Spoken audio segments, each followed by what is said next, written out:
Hi, Purple Ella here and welcome back to my channel. Today I want to talk to you about autism and the benefit of dogs. You want to say hi, Coco? Oh, hi. So dogs can benefit people on the autistic spectrum in a variety of different ways. I'm going to talk about some of those now. So the first way that dogs are used to help particularly often children who are autistic is as a safety mechanism. So they can be used to keep children safe when they're out of the house. And how that works, oh, bye Coco. How that works is using a tether system. So what will usually happen is that the dog will have a tether that attaches to the child around their waist, and then the parent will have a lead that they can use to control the dog. That way, if you've got a child who is autistic and tends to run off or isn't aware of safety, the dog can be used to keep them safe. Another great way that dogs can be helpful for autistic people is as a sensory support. So for me, Coco feels absolutely glorious on her fur. So when I stroke her, I find that gives me some great sensory feedback, which helps me to feel calm. In addition, the weight of her is really beneficial as a deep sort of pressure. So she'll sit on my lap or she'll lie on my chest when I'm feeling stressed or anxious, and I find that very soothing. This deep pressure support can be used as a calming mechanism to prevent or to help with meltdowns. So for example, if I've had a meltdown or I might be about to have a meltdown, Coco can be brought to me and she can sit on my lap or she can sit on my chest, and as I say, that deep calming pressure can be really useful. In addition, another thing that Coco does if I've had a meltdown is after the meltdown, she'll come and she'll sit next to me or she'll curl up next to me, and I can stroke her and cuddle her, and that helps me to start to relax and bring down the adrenaline and be able to calm quicker and more efficiently. Dogs are also great for friendship. Sometimes human friendships or human relationships can be really complex. There's a lot of expectations and social expectations, and it can just all feel a little bit complicated and difficult for autistic people. A dog friendship is so much more straightforward. I walk the dog dog loves me. I play with the dog loves me. It's just a lot easier. And another thing that's really great about my friendship with Coco, and this is going to sound probably a little bit like I don't like people very much, but I do, is that Coco doesn't talk. So I can talk to Coco about anything that I want to, and she never replies and she never has an opinion. She's just a really great sounding board. You might say she's a really great listener. So for autistic people, dogs can be a great source of friendship. Another thing that I find beneficial about my relationship with Coco is at night time. So I have sleep difficulties for a number of reasons. Some of those are to do with my physical health condition, and some of those are to do with my autism and the associated anxiety. And so I often wake up in the night with like a heart racing, anxious, hot, overheated kind of feeling, and that can be really scary. And when that happens, even if Coco's down at the other end of the bed, because she does sleep on our bed, she'll come up right next to me and cuddle right into me, and she's breathing slowly and she's sleepy, and that can sometimes help me get back to sleep. And even if I can't get back to sleep, it certainly helps me to feel more relaxed and able to cope with the situation. Dogs can teach responsibility. So I don't necessarily need to be taught responsibility because I'm a mum of 3, but for a child, an adolescent, or even an autistic adult who hasn't got any kind of responsibility, the dog has to be walked, it has to be fed, it has to be looked after. And so having that there as something that you have to do teaches responsibility, but also gives you a reason to get out of bed every day because you've got to care for your dog. Dogs can also be a really great social link to other people. So one of the things that I was surprised by but pleased by when I got Coco was that when I walk the dog or when I'm out and about with the dog, people will often stop and talk to me. Now that can be a bit of a problem sometimes when you don't want people to stop and talk to you, but when you do and you feel like you want that human contact, it's quite a straightforward social interaction. Oh, what breed of dog is she? Oh, do you walk her often? And it's also time limited. When you stop on a dog walk and talk to another dog walker or another person, you tend to stop and talk for a couple of minutes and then you move on. So it's quite nice, predictable, time limited social contact that you get from having that dog with you out in the world. So that's how dogs can be really helpful for autistic people. There are different classifications of dogs depending on the role that they perform for their autistic person. So the first and most obvious is a pet dog. For some autistic people, having a dog that is a pet is enough. It's your pet, it's your company, it can fulfill a lot of the above roles, not necessarily all of them because it won't have that specialist training, but it'll certainly be there for you when you need it. The second and slightly more complicated way a dog could work with an autistic person is as a therapy dog. Therapy dogs are well-behaved pet dogs that have been trained to work in therapeutic settings. So they might go into a school to help an autistic child in school.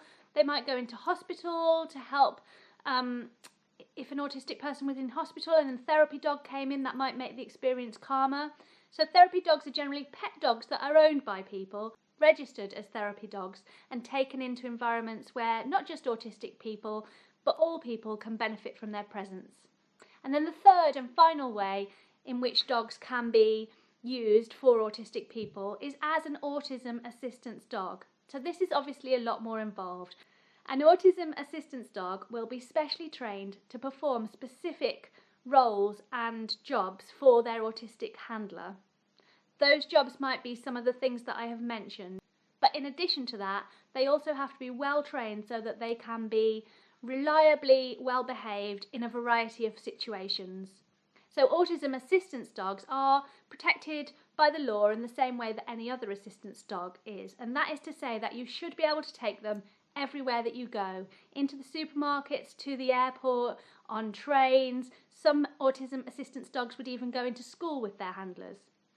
So autism assistance dogs are especially trained to be reliably well-behaved dogs who perform tasks that help their autistic handlers, and they are protected by the law as assistance dogs.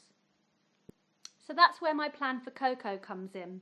Coco is 2.5 years old, and when I originally bought Coco, the reason that I got her was that I wanted her to be trained to behave in ways that would be therapeutic for me as an autistic person. I had originally signed up to attend a course that you can attend, which is for pet dogs to learn to behave in ways that are useful for autistic people. They wouldn't necessarily be autism assistance dogs, more pet dogs who perform extra tasks specifically for autistic people. And the people that organise these courses are called Dogs for Good. And the courses are 3 days, full days, and you travel and you learn about how to go home and then train your pet dog to behave in ways that are useful for you or your child as an autistic person. However, when I got to the point where Coco was old enough for me to attend one of those courses and learn those skills, my physical health condition had deteriorated and I wasn't in a position where I was well enough to be able to attend that level of course and then implement that level of training at home here with Coco. And in addition, I'd also discovered how beneficial Coco was for me, and I kind of wanted to go to that next level, and I wanted to have an autism assistance dog.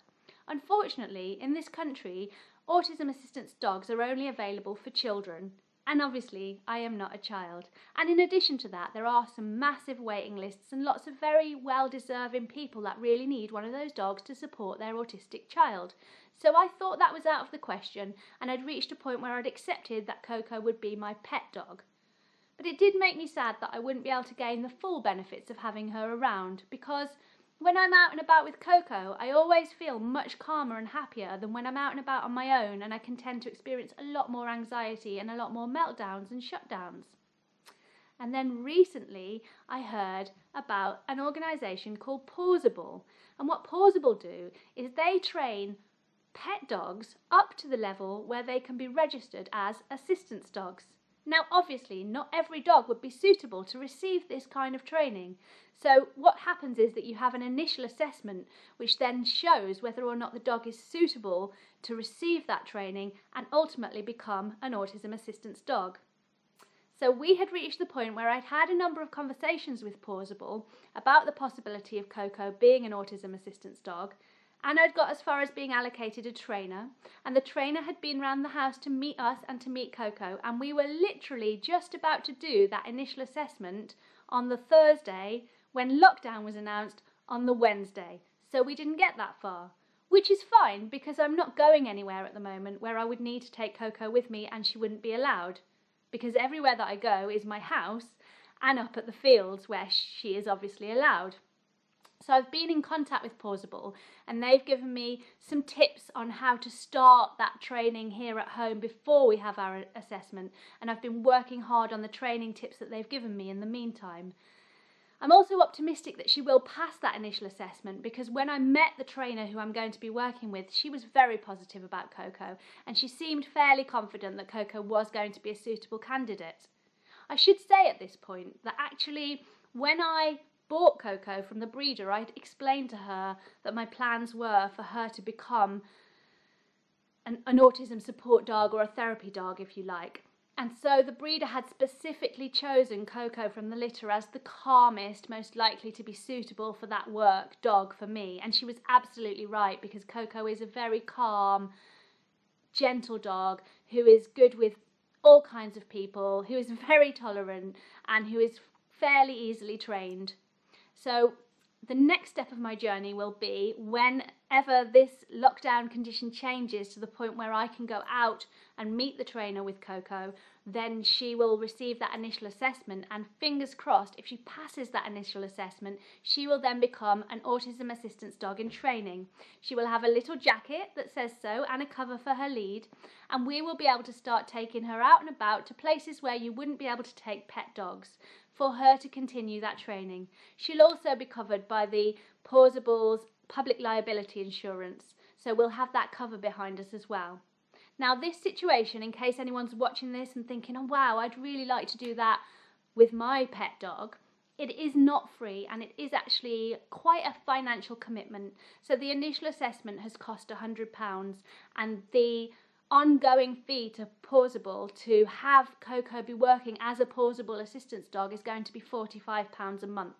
So that's quite a big outlay, but for me and for our family, my family feel that this will absolutely be worth it. So I'm going to be using my PIP money, which is an entirely appropriate use of that money, to pay for Coco's autism assistance dog status. So I'm very excited about this. It could be that I come back to you in a month and say, oh, she didn't pass the initial assessment, and that would be really sad, but I'm hopeful that won't be the case. And I'm planning on sharing every step of our journey with you. So the first stage, as I say, has been being at home, getting her ready. So I've been training her to settle on a blanket, so that when we're out and about, I can take that blanket out and she will be accustomed to settling, because it's very important that if we're in a shop or a restaurant or a museum or a public place, I can reliably expect Coco to settle nicely at my side while I do what I need to do. So we've been training settle every day. Other things that we've been training that she's already been working on anyway are leave, so that if she sees a food item or an item that she shouldn't have while we're out and about, I can just say leave and she won't approach it. And stay, so that if I tell her to stay, she stays. So those are actually commands that we've been working on with her since she was tiny, and she already has quite well. She's quite a well-behaved dog to begin with. So I'm working on those things at home. I'm also getting to spend even more time with Coco than I did before, because I'm obviously not going anywhere anyway, which gives me a real idea of how it'll feel to be able to have Coco with me throughout the day when she has, if she passes this assessment. So that's where I'm at. And I think that dogs can be incredibly beneficial for people with autism. Not for everyone with autism, because as I keep saying again and again, we're not all the same, and some autistic people might not even like dogs, or they might be frightened of dogs, and then obviously this wouldn't be appropriate. But for an autistic person who has that bond with dogs, they can be such an incredibly great support for us. Thanks for watching this video. I hope you found it helpful. Don't forget to subscribe to my channel, and I'll see you next week. Bye-bye.